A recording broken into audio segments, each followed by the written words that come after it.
दोस्तों मैं दिल्ली यूनिवर्सिटी में हूँ और दिल्ली यूनिवर्सिटी के दरवाजे पर आप देखेंगे कि पोस्टर लगा है 1920 में क्या था शिक्षा को लेकर के केवल गोरों के लिए, भारतीय बाहर। अब ये 2020 का यानी 100 वर्ष के बाद में जो नई शिक्षा नीति आई है उसके बारे में दिल्ली यूनिवर्सिटी के संगठन जो कह रहे हैं वो कह रहे हैं कि अच्छी शिक्षा, बेहतर सुविधा केवल अमीरों के लिए, नई शिक्षा नीति गरीब और दलित बाहर। इस प्रकार के तमाम होर्डिंगें लगे। उस दौर में एक एकलव्य था, आज हैं एकलव्यों की एक कतार। उस दौर में एक द्रोणा था, आज है द्रोणाओं रूपी सरकार। यानी सरकार जो है वो कहीं ना कहीं द्रोणाचार्य की भूमिका में है। तमाम होर्डिंग, तमाम पोस्टर जो हैं वो इसी बात को यहाँ कह रहे हैं। राष्ट्रपति का हो या मजदूर का बच्चा, सबको मिले समान शिक्षा। इस प्रकार की ये मांग है कि यहाँ बैठे हैं KYS क्रांतिकारी युवा संगठन है और ये तमाम बच्चे हैं जो यहाँ बैठे हैं। मेरे साथ में आंदोलन करने वाली छात्रा हैं, उनसे पूछते हैं क्या नाम है आपका? मेरा नाम मुदिता है। मुदिता, किस बात को लेकर के प्रोटेस्ट आप लोग कर रहे हैं? हम लोग यहाँ पर कुछ बहुत बुनियादी डिमांड्स को लेकर प्रोटेस्ट कर रहे हैं। आज हमारा इंडेफिनिट सिट इन का तीसरा दिन है और उसके पहले भी हम 2 बार प्रोटेस्ट कर चुके हैं इन बहुत बुनियादी मांगों को लेकर इस साल। पहली तो ये कि सेंट स्टीफेंस कॉलेज जैसे जो इंस्टीट्यूट्स हैं इस दिल्ली यूनिवर्सिटी के अंदर, जो खुद को इस डेमोक्रेसी और यूनिवर्सिटी सिस्टम के बाहर का समझते हैं और उन्हें elitist, discriminatory, exclusionary policy, admission policy इस तरह की रख रखी है कि 15% वेटेज इंटरव्यू को देंगे एडमिशन के दौरान, उसको तुरंत खारिज किया जाए। क्योंकि ये केवल और केवल जो गरीब छात्र और डिप्राइव्ड सेक्शन से स्टूडेंट्स आते हैं, गवर्नमेंट स्कूल से स्टूडेंट्स आते हैं, उनको बेदखल करने का एक सुनियोजित तरीका है।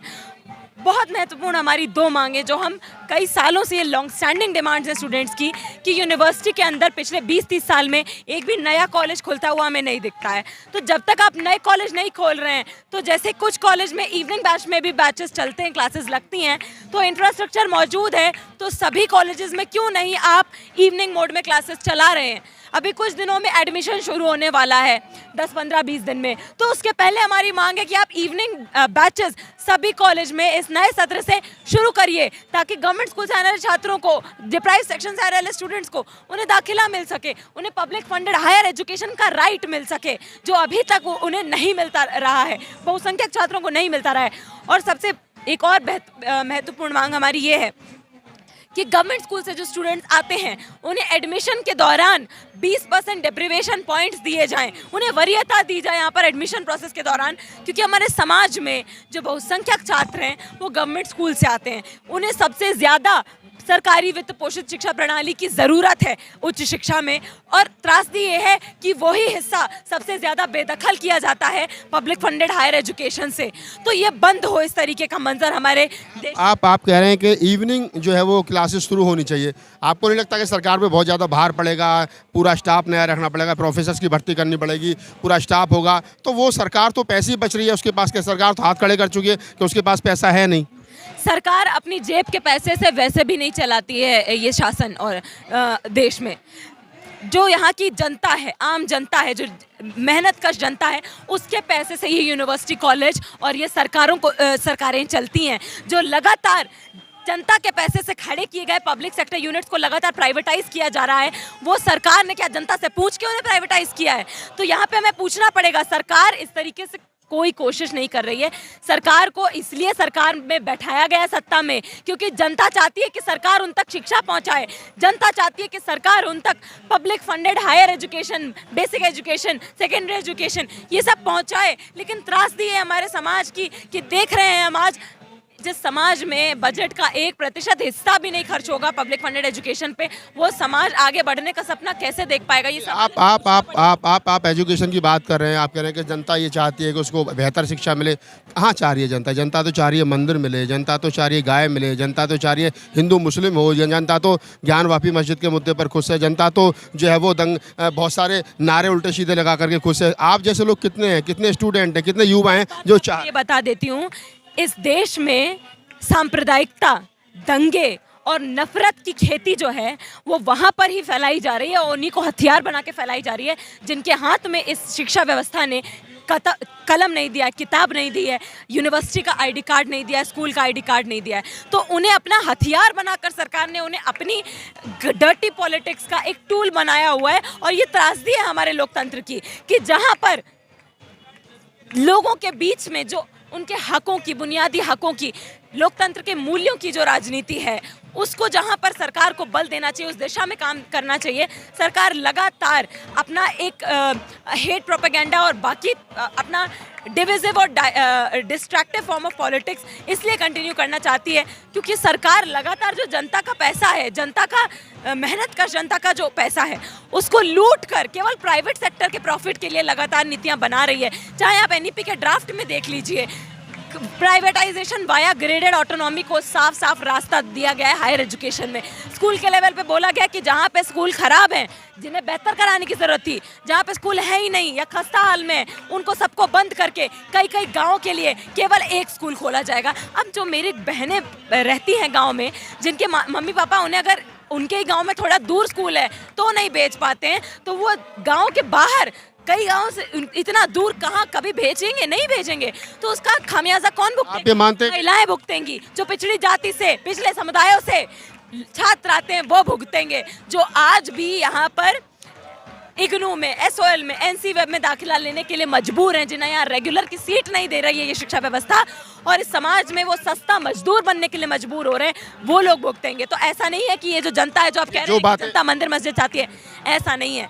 जनता चाहती है कि उसको बराबर शिक्षा का अधिकार मिले, जनता चाहती है कि न्यूनतम मजदूरी मिले। भैया उधर एक आंदोलन चल रहा है, उधर भी मतलब देख लीजिए आप, तो साफ पता चल जाएगा कि जनता के बीच में जो मांगे हैं, जनता के बीच में बुनियादी मांगे हैं कि उनको रोजगार मिले। रोजगार में अभी हाल का आंकड़ा जारी हुआ है कि 90% से ज़्यादा कामगार आबादी के जो वेजेस हैं वो 10,000 प्रति महीना से भी कम है, और जो 20 से 25,000 कमाते हैं वो देश के टॉप मोस्ट 10% में आते हैं। तो साफ सी बात है कि हमारे समाज में ज़्यादातर लोगों की जो आकांक्षाएं, ज़्यादातर लोगों के जो अधिकार हैं वो उन तक पहुंच ही नहीं रहे हैं। और वैसी स्थिति में जहां पर लोगों को नफरत की राजनीति, भड़कावे की राजनीति में मोहरा बनाया जा रहा है, जो हम बर्दाश्त नहीं करेंगे। और लोकतांत्रिक आवाज़ें जो हैं हमारे देश में, वो सभी जगह आप जहाँ पर भी जाएंगे वहाँ पर आपको मिलेंगी। आप यूनिवर्सिटी के अंदर जाके देख लीजिए, स्कूल के अंदर जाके देख लीजिए, कॉलेज के अंदर जाके देख लीजिए, कहीं पर भी जो सफाई का काम करता है, जो मजदूरी का काम करता है, वो संतुष्ट इसलिए नहीं है क्योंकि उसको काम के घंटे उसके लगातार बढ़ाए जा रहे हैं, पगार नहीं बढ़ाई जा रही, अधिकार नहीं दिए जा रहे, और लोग एकजुट होकर अपने अधिकारों के लिए, अपनी बुनियादी मांगों के लिए जगह जगह संघर्ष करते हुए दिख जाएंगे आपको। यूनिवर्सिटी के अंदर भी, यूनिवर्सिटी के बाहर भी, फैक्ट्री के अंदर भी, फैक्ट्री के बाहर भी, स्टीफेंस कॉलेज के अंदर भी, स्टीफेंस कॉलेज के बाहर भी। और इसीलिए हमारा ये संघर्ष बहुत बुनियादी हो जाता है कि समाज में जब आप बराबर शिक्षा ही नहीं देंगे तो समाज में आगे बढ़ पाने की जो एक सरकार ऐसा कर क्यों रही है? बराबर प्रॉपर शिक्षा नहीं दे रही है, शिक्षा के लिए बजट नहीं है, क्यों कर रही है? सरकार मजदूरों की जमात तैयार करना चाह रही है, क्या चाहती है? बहुत सिंपल है ये बात समझ पाना, क्यों नहीं कर रही। क्योंकि सरकार चाहती है कि जो 1% से भी कम जनता है, जो प्रिविलेज्ड फ्यू है, माइनॉरिटी में है, उनके विशेषाधिकार इस समाज में बने रहें, और जो लोग पीढ़ी दर पीढ़ी पुश्तैनी तौर पर गरीब रहे हैं, पिछड़े रहे हैं, वो और ज़्यादा पिछड़ते जाएं। जो जिनके माता पिता सफाई का काम करते आ रहे हैं, उनके बच्चे भी सफाई का ही काम करते रहें। जो मैला ढोने का काम करते हैं वो रोज़ यूं ही गटर में सफाई करते हुए, बिना सेफ्टी इक्विपमेंट के, मशीन के होते हुए भी गटर में साफ सफाई करते हुए रोज़ मरते रहें। सरकार ये चाहती है। सरकार को इसीलिए हमें चुनौती देनी पड़ेगी क्योंकि लोकतंत्र में आज भी ये बात हमें सरकार को याद दिलानी पड़ेगी कि सरकार को सत्ता में जनता के लिए बैठाया गया, जनता के द्वारा बैठाया गया है। इसलिए नहीं बैठाया गया है कि जो 1% से भी कम पूंजीपति वर्ग हैं, जो अमीर हैं, केवल उनके अच्छे दिनों की बात होती रहे। अच्छे दिनों की बात बहुसंख्यक जनता के हक में करनी होगी और उसके लिए नीतियाँ बनानी होंगी और उसके लिए इंतजाम करने पड़ेंगे। और इसीलिए हम यहाँ पर संघर्ष कर रहे हैं कि जितने कॉलेज हैं, जब तक नए कॉलेज नहीं खुलते, उनमें सब में इवनिंग मोड में आप क्लासेस शुरू करिए। सरकारी स्कूल से आने वाले छात्रों को 20% डेप्रिवेशन पॉइंट्स दीजिए। ये जो एलिटिस्ट पॉलिसीज है, जैसे कि स्टीफेंस कॉलेज में 15% वेटेज देंगे इंटरव्यू के प्रक्रिया के दौरान, ताकि केवल जो दून 1-1 लाख, 2-2 लाख, 1.5 लाख इंटरनेशनल स्कूल में फीस देकर छात्र आ रहे हैं, केवल वो यहाँ तक पहुँच पाएँ। ये इस तरीके का ये ढकोसला नहीं चलेगा, इसको बंद करना पड़ेगा।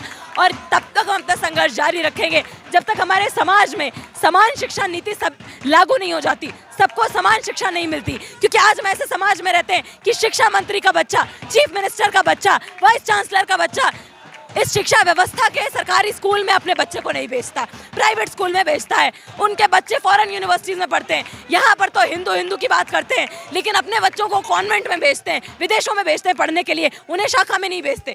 तो यहाँ पे पूछना पड़ेगा कि अगर वाकई में सरकार जनता के लिए काम कर रही है तो उनके बच्चे सरकारी स्कूल क्यों नहीं जाते।